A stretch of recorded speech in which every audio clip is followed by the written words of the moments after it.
Bonjour à tous, dans cette vidéo, c'est une vidéo plutôt critique, plutôt remise en question et je pense qu'elle fait écho par rapport à ce que j'ai pu publier actuellement dans un groupe Facebook, donc le groupe New York Wicca Tradition Seeker.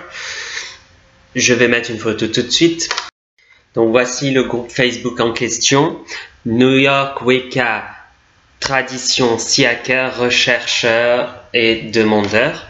Et donc sur ce groupe-là, il y a plusieurs personnes qui se sont donc connectées dessus et qui se sont inscrits et qui ont envoyé sur 50 personnes, j'ai dû avoir peut-être 10 dossiers d'inscription, mais au moins j'ai eu des dossiers d'inscription. Et il y a 2-3 points que j'aimerais bien mettre en avant sur les personnes qui souhaitent envoyer un dossier d'inscription à un coven. Sachez que si vous voulez être initié dans une tradition et si vous voulez rentrer dans un coven, il est important que vous soyez honnête avec ce coven. Ça veut dire que la première des choses, il faut donner votre propre identité. C'est logique. Le coven va être votre future famille possible et donc de ce fait, il est automatiquement important que s'il vous demande votre nom et votre prénom, de donner votre véritable nom et prénom.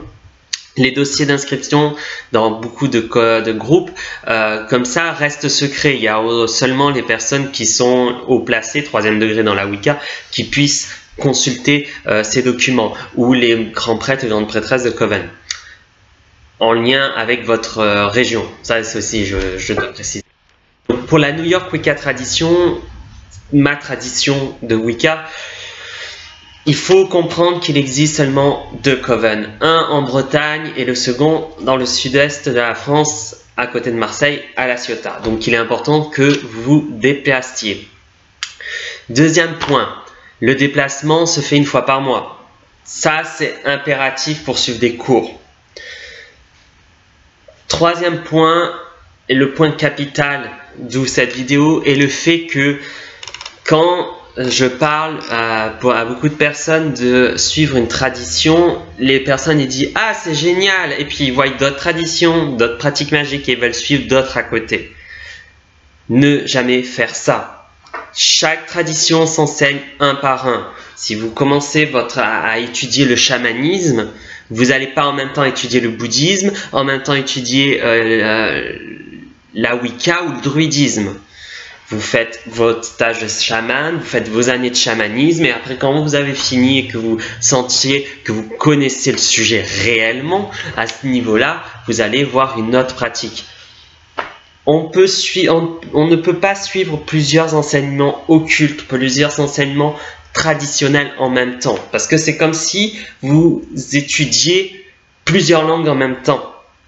C'est impossible sans faire d'erreur. Quand on apprend le français, on apprend le français. Quand on apprend l'allemand, on apprend l'allemand. Quand on apprend l'anglais, on apprend l'anglais. Je suis ici aux États-Unis, en Louisiane actuellement, et je suis là pour apprendre l'anglais. J'ai entendu énormément de personnes parler espagnol et je pourrais en même temps apprendre l'espagnol. J'ai tenté de faire ça pendant 2 jours, de travailler mon cerveau sur 2 langues et ça n'a pas marché. Automatiquement, il y a un défaut. Un ami en commun apprend l'allemand et en même temps il a décidé de reprendre ses racines et d'apprendre le français. Le problème c'est qu'en apprenant le français et l'allemand, son cerveau actuellement il fait une explosion. Donc c'est assez rigolo puisque quand il parle, des fois il parle en français et puis hop il passe en allemand.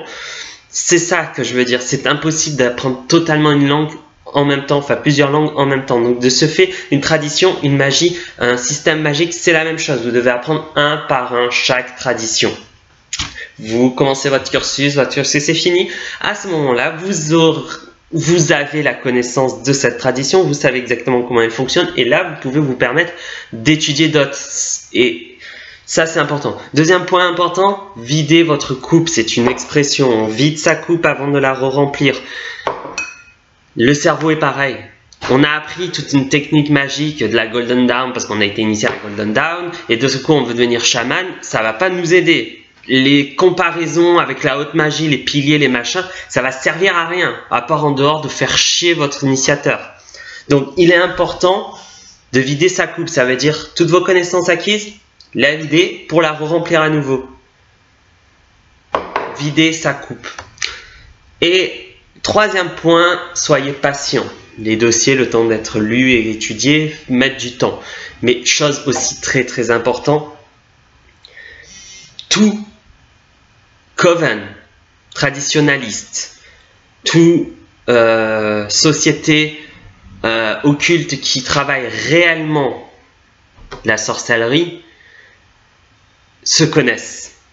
Donc si vous inscrivez à telle tradition automatiquement et à une telle tradition en même temps, il y a des grandes chances qu'on le sache. Donc soyez honnête avec votre coven, votre futur coven ou la personne à qui vous allez vous approcher pour ça. Soyez honnête avec eux.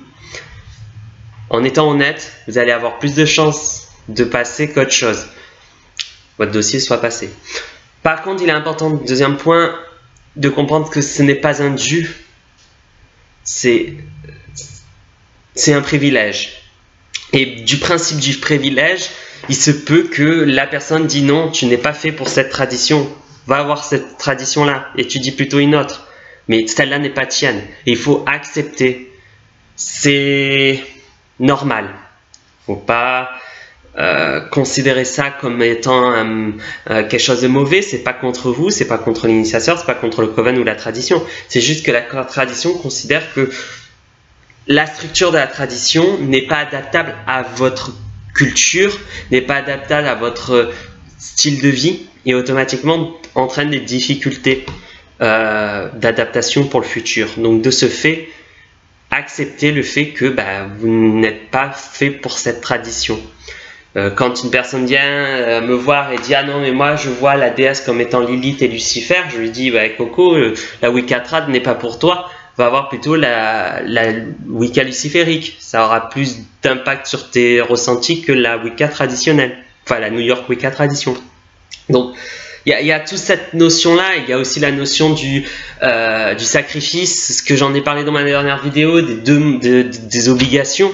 La personne qui suit plutôt une idée très New Age de la vie, etc., aura du mal à accepter des notions basiques qui est celle des traditionnalistes. Et inversement, quelqu'un qui est trop rigide ou dans sa pensée aura des difficultés à se mouvoir dans des idées, par exemple dans le houdou. C'est une question de logique, on n'est pas tous faits pour toutes les magies. Il y a certaines magies qui nous apportent du plaisir, d'autres qui nous apportent pas du plaisir ou une impossibilité à développer. Je suis pas fait pour la magie catholique. Voilà, même si c'est intéressant, j'ai étudié, j'ai une Bible, j'étudie cette forme de magie qui est intéressante, mais je suis pas fait pour ça.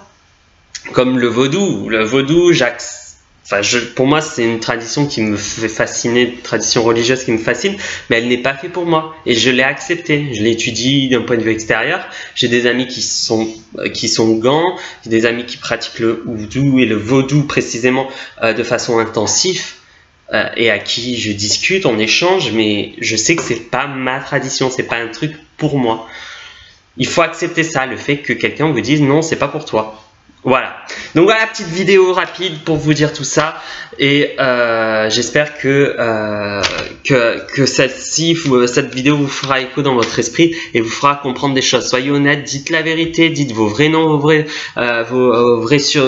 donnez vos vraies informations, des vraies dates de naissance, des photos, puisque avant d'accepter, il y a toute une procédure de divination pour demander si on l'accepte ou pas. Les dieux répondent ou pas. Donc automatiquement, il faut qu'on ait des informations valides. Donc voilà, j'espère que tout le monde va bien et je vous dis à bientôt pour une prochaine vidéo. Ciao!